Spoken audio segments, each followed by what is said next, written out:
السلام علیکم ورحمۃ اللہ وبرکاتہ نحمدہ ونصلی علی رسولہ الکریم اما بعد۔ امید کرتے ہیں آپ تمام سسٹرز خیر و عافیت سے ہوں گی اور ایمان کی بہترین حالت میں ہوں گی۔ اللہ رب العزت سے دعا ہے آپ کی طرف ہر بڑا شر خیر و دل آمین۔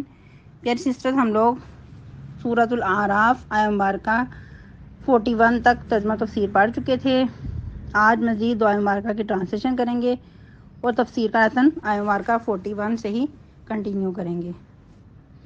رب اشرح لی صدری ویسر لی امری واحلل عقدۃ من لسانی یفقہوا قولی۔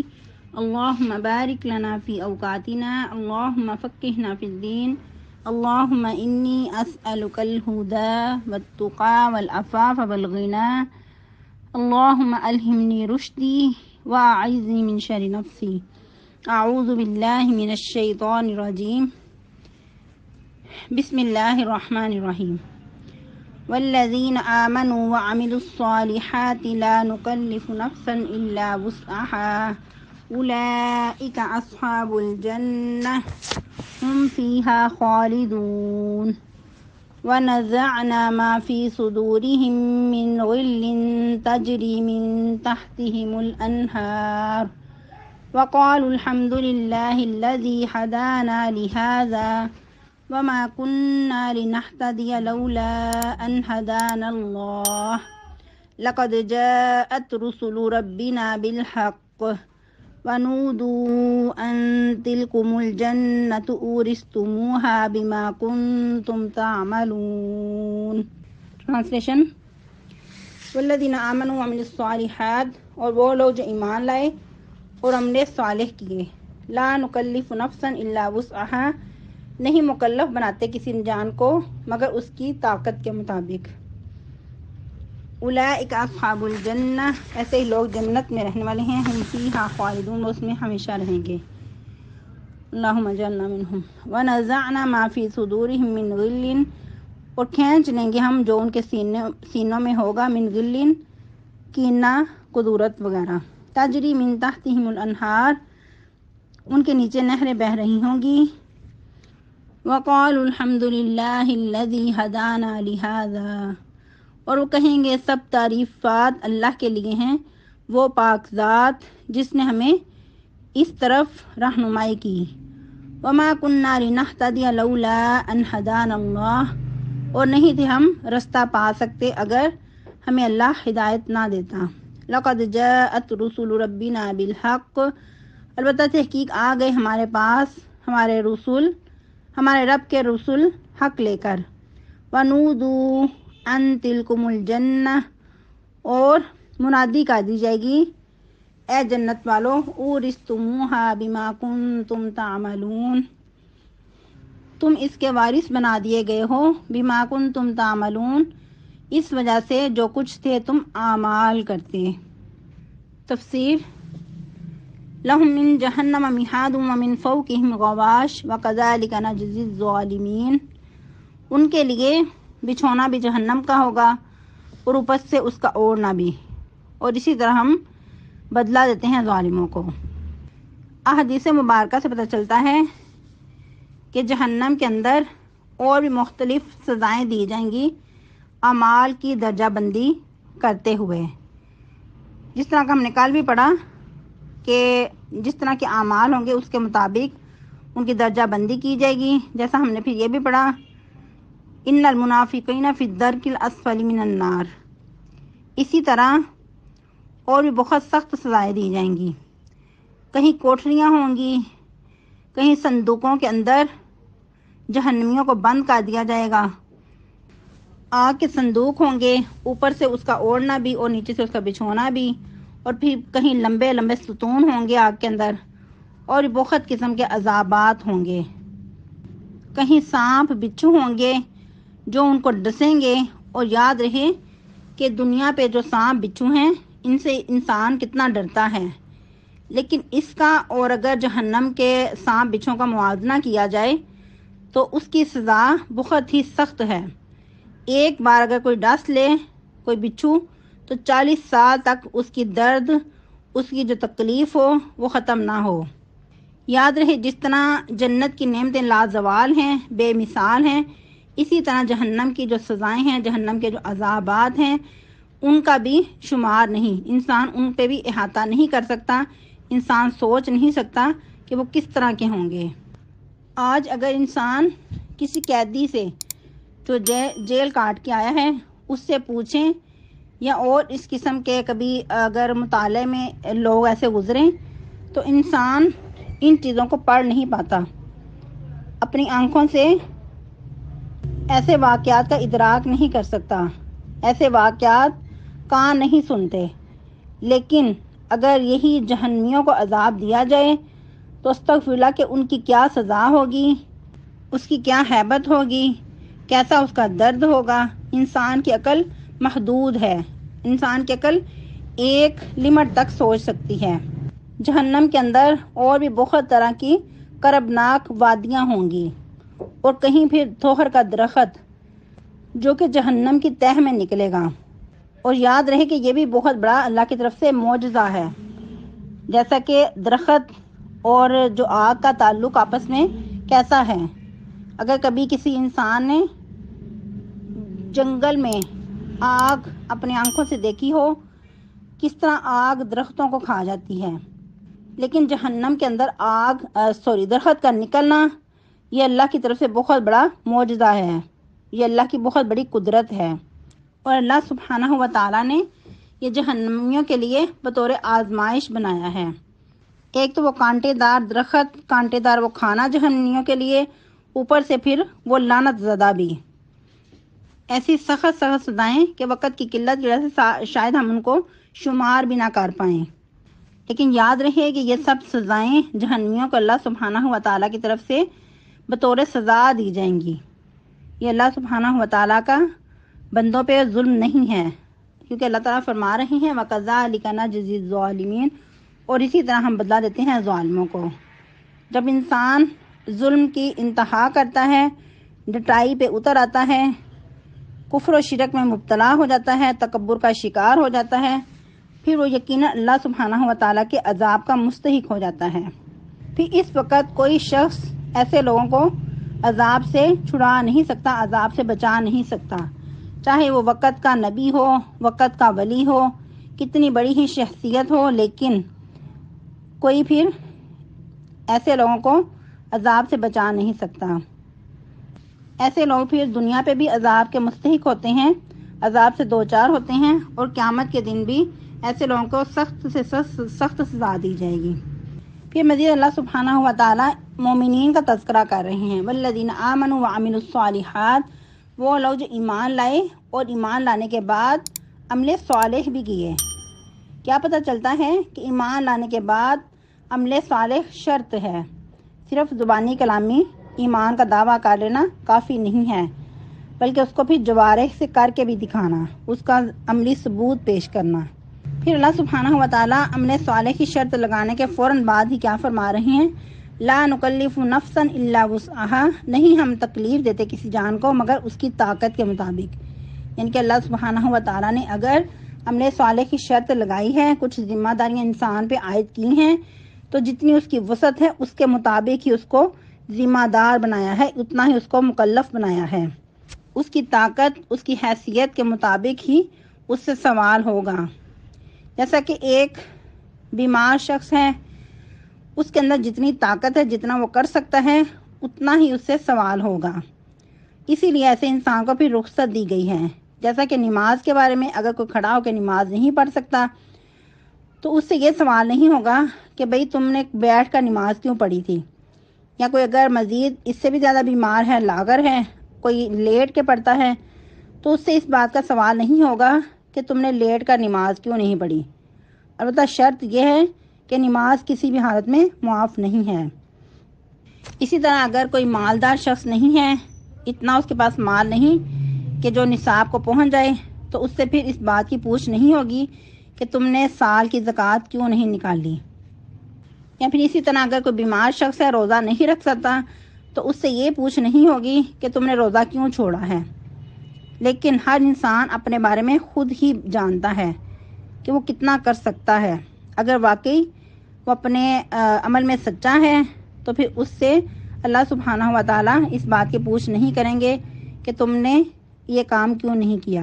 جس طرح حج فرض ہے لیکن اس کے ساتھ شرط لگا دی کہ اگر کوئی مالدار ہے، اتنی طاقت رکھتا ہے، تو پھر وہ اس پہ حج فرض ہے، ورنہ فرض کی ادائیگی جو ہے وہ دور کر دی جاتی ہے. اسی طرح تمام اعمال ہیں کہ اگر انسان نہیں کر سکتا، اتنی طاقت نہیں رکھتا، تو اس سے پھر جو فرض ہے یا پھر واجبات جو ہیں وہ پھر سے ساقط کر دیے جاتے ہیں. یہ اللہ سبحانہ و تعالیٰ کا اپنے بندوں پہ بہت بڑا فضل و کرم ہے. تو اللہ سبحانہ و تعالیٰ یہی فرما رہے ہیں اولئک اصحاب الجنۃ ھم فیھا خالدون، ایسے ہی لوگ جنت میں رہنے والے ہیں، وہ اس میں ہمیشہ رہیں گے.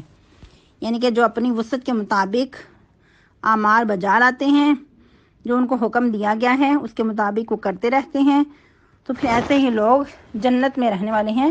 اور پھر سب سے بڑی جو ان پہ انعام و اکرام ہے، سب سے بڑا ان کو اعزاز ہے، پروٹوکول ہے کہ وہ ایسی جنت ہے جس کے اندر وہ ہمیشہ رہیں گے، ہمیشگی ہوگی اس میں. دنیا پہ یہ چیز نہیں ہے. انسان کو بہت بڑا کوئی اعزاز مل جائے، بہت بڑی پراپرٹی مل جائے، لیکن اس کو چھن جانے کا ڈر ہوگا، یا پھر اس کو یہ نہیں پتا کہ کتنے سال میں اس کو استعمال کر پاؤں گا، یا یہ بھی نہیں پتا کہ ایک لمحہ بھی اس کو استعمال کر پائے گا یا کہ اس سے پہلے ہی اس کو موت آ لے گی.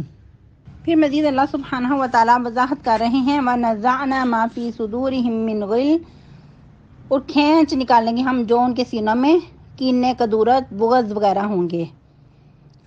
یہ بہت ہی زیادہ امپورٹنٹ ادھر ورڈ ہے، بہت ہی زیادہ میننگ فل ہے. یعنی جنت میں جانے کے لیے دلوں کو، سینوں کو پاک صاف کیا جائے گا.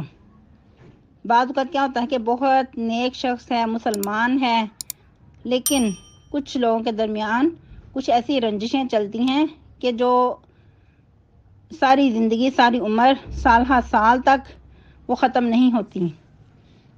انسان ان رنجشوں کو، سینوں کو، دلوں کو صاف کیے بغیر ہی دنیا سے چلا جاتا ہے. تو پھر ایسے لوگوں کے بارے میں کیا ہوگا کہ ان کو پل صراط کے بعد ایک کنترا پل ہے، اس پہ روکا جائے گا اور دلوں کو صاف ستھرا کر کے پھر ان کو جنت میں بھیجا جائے گا. جس طرح کہ ایک حدیث بھی ہے، نبی صلی اللہ علیہ وسلم نے فرمایا کہ مومن آگ سے بچ کر نکل جائیں گے، یعنی کہ گزر جائیں گے، تو انہیں جنت اور دوزخ کے درمیان ایک پل ہے، وہاں روک لیا جائے گا. اور وہ پل کون سا ہے؟ اس کو کنترا کہتے ہیں. پھر ایک دوسرے پر جو زیادتیاں کی ہوں گی ان کا قصاص دلایا جائے گا. جیسا کہ پہلے بھی آپ نے بارہا سنا کہ جو کسی نے کسی پہ ظلم کیا ہوگا اس سے اس کو بدلہ دلایا جائے گا. یہاں تک کہ جو جانور ہیں ان سے بھی ایک دوسرے سے قصاص دلایا جائے گا. یہاں تک کہ اگر کسی سینگ والی بکری نے بغیر سینگ والی کو مارا ہوگا تو اس سے بھی اس کا بدلہ دلایا جائے گا. اسی طرح اگر کسی نے ایک تمانچہ بھی کسی کو مارا ہے تو اس سے بھی اس کو بدلہ دلایا جائے گا، کیونکہ وہ دن ہی جزا سزا کا ہے، بدلے کا دن ہے. کسی پہ ذرا برابر بھی ظلم نہیں کیا جائے گا. یہاں تک کہ سب کے دل صاف ستھرے ہو کر ان کو وہاں سے گزارا جائے گا، پھر ان کو جنت میں جانے کی اجازت دی جائے گی.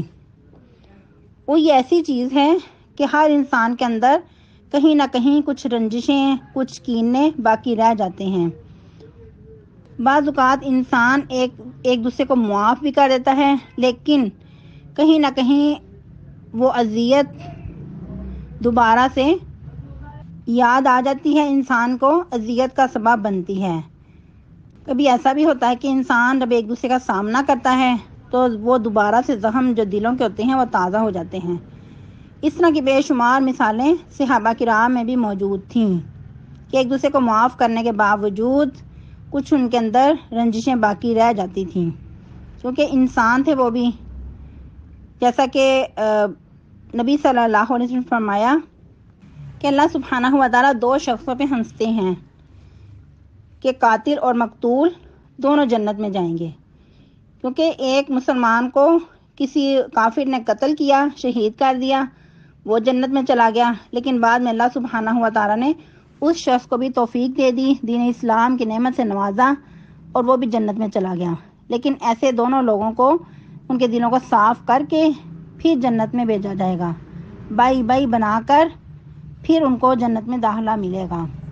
اور جس طرح کہ نبی صلی اللہ علیہ وسلم کے چچا سید الشہداء سیدنا حمزہ رضی اللہ تعالیٰ عنہ کے جو قاتل وحشی رضی اللہ تعالیٰ عنہ تھے، اگرچہ مسلمان ہو چکے تھے، لیکن نبی صلی اللہ علیہ وسلم کہا کرتے تھے کہ جب آپ میرے سامنے آتی ہیں تو مجھے اپنے چچا یاد آ جاتے ہیں، تو تھوڑا سا سائڈ پہ ہٹ کر بیٹھا کریں۔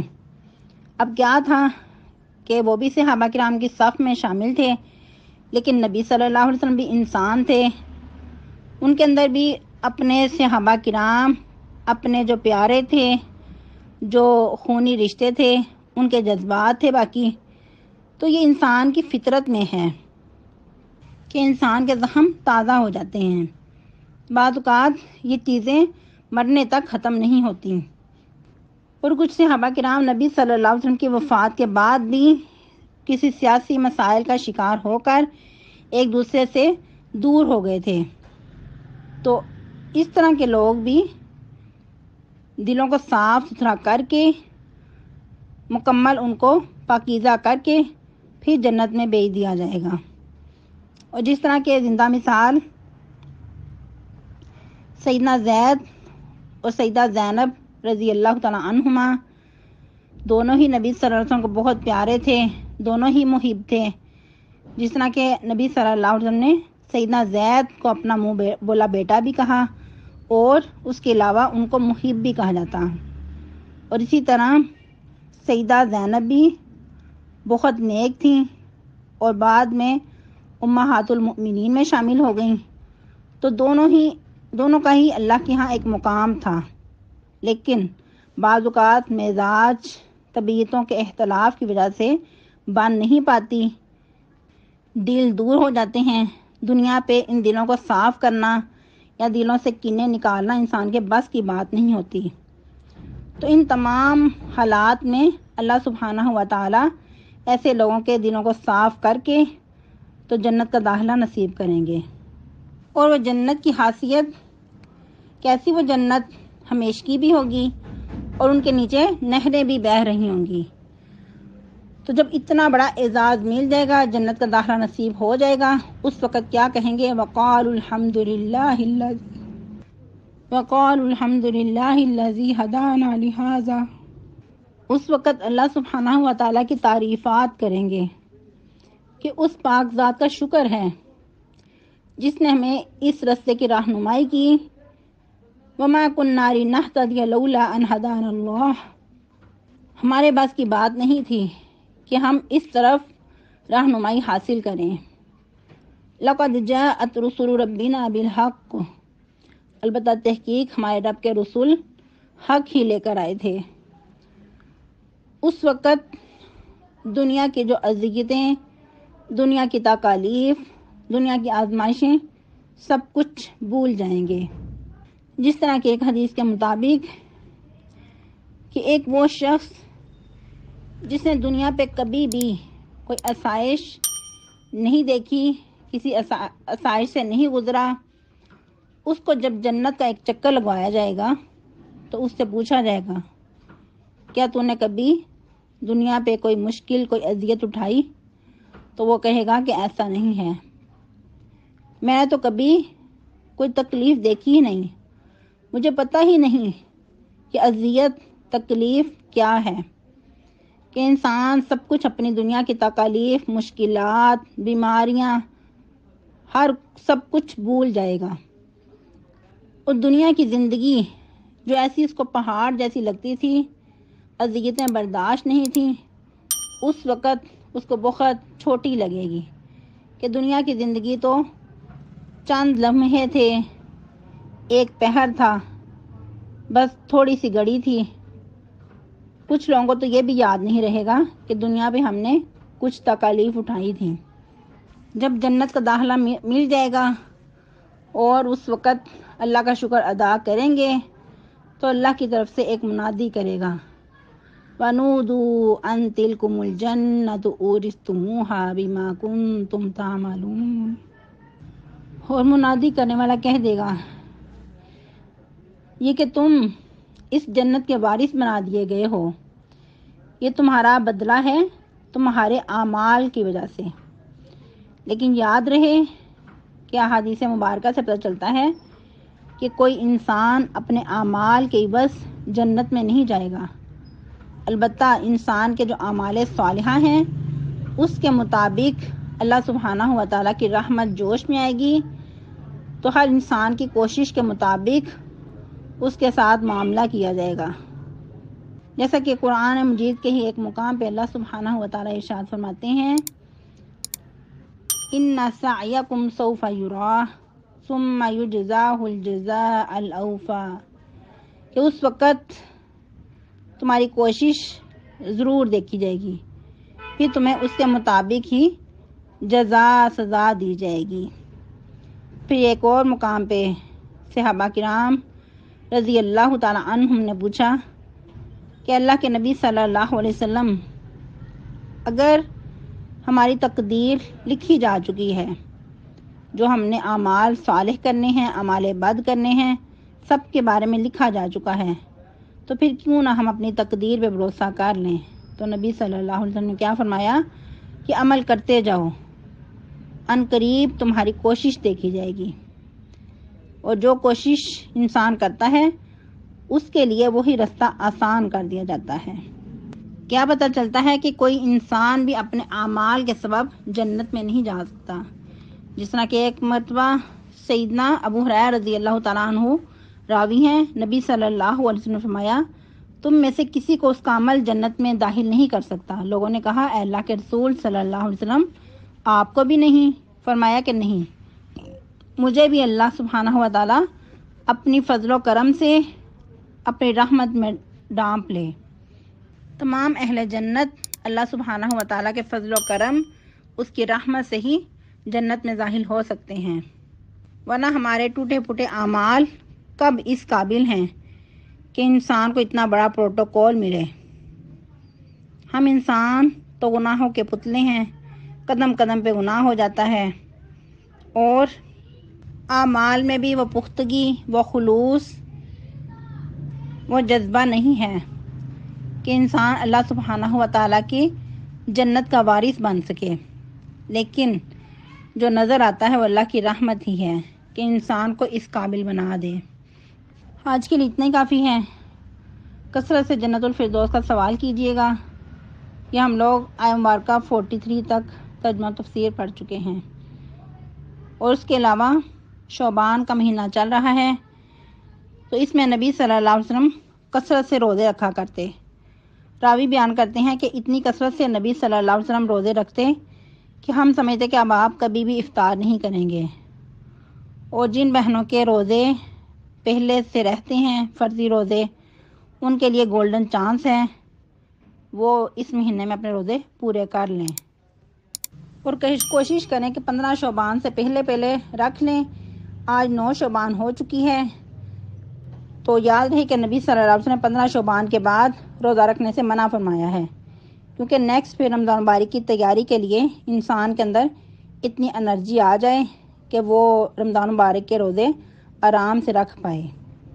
البتہ اس شخص کے لیے رخصت ہے کہ جس کی پہلے سے عادت ہے سوموار اور جمعرات کے رکھنے کی، تو وہ پھر روٹین وائز رکھ سکتا ہے۔